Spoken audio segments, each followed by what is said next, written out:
Ayun na nga po mga kabayan, at nagutom ang aking mag-ina, kaya susubukan po natin kumain dito sa Goto Box BF Paranaque branch. Ito kagad ang hiningi ni Mrs. ang kanilang menu para makapag-order daw kagad kami dahil talagang sila daw ay nagugutom na. Yan po yung kanilang menu o kanilang mga pagkain dito. Piliin nyo na po yung gusto ninyo para pagpuntahan nyo po dito ay alam nyo na kung anong o-orderin ninyo. Ito po yung nakaagaw pansin sa akin dito sa kainan na ito. May jeep na nakagarahe.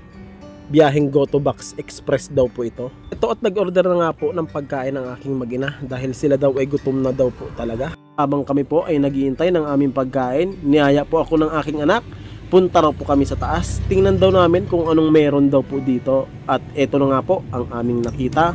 Meron din pong mga lamesa dito at meron ding mga upuan. Meron din pong stage, malamang meron din pong kumakanta dito, live session. First time lang po namin kumain dito sa Goto Box pero mukhang babalik-balikan po namin ito dahil nakikita po natin napaka-neat ng kanilang lugar. Malinis, maliwalas, mapresko at saka ito po may parking po sila sa gilid ng kanilang tindahan. Yan po yung importante, parking.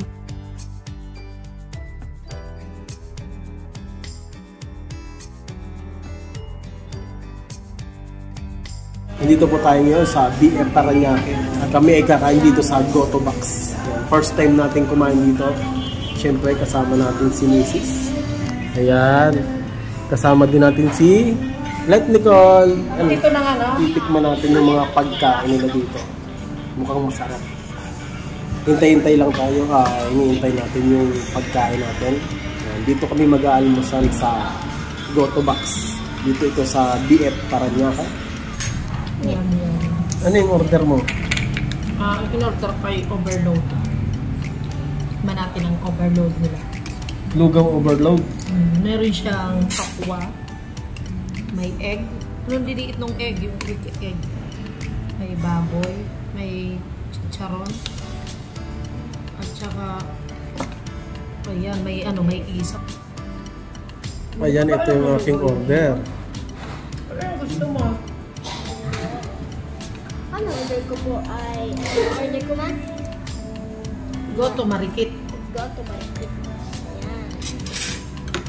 Meron siyang, ano pa? Dugo ng manok. Dugo ng manok. Tapos, Baboy. And lugaw. May mga ano din. Masarap. Mas craving ka.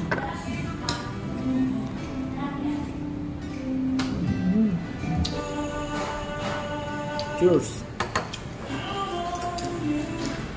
Di ba na ako sarap?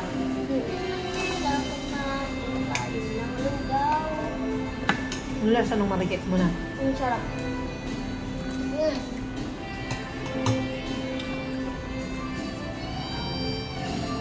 Salt ka dito eh. Medyo mahanghang lang yun sa iyo, nak, no? Hindi oh. Di ba? Pag nag-craving ka sa goto, sa mga masarap dito, mura oh. Hindi yung order ko yung sobrang dami, tapos hindi mo naman kayang ubusin. Tama-tama lang. Tapos ang press ko guys dito ng ano nila. Yung lugar. Press ko ng lugar nila dito.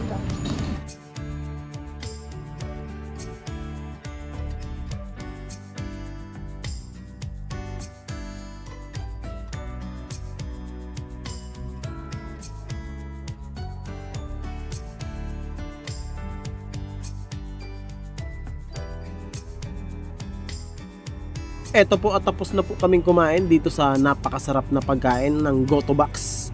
At meron po silang bonus dito, itong kanilang parking. Sa may mga sasakyan, wala na tayong magiging problema dahil may malawak silang parking dito.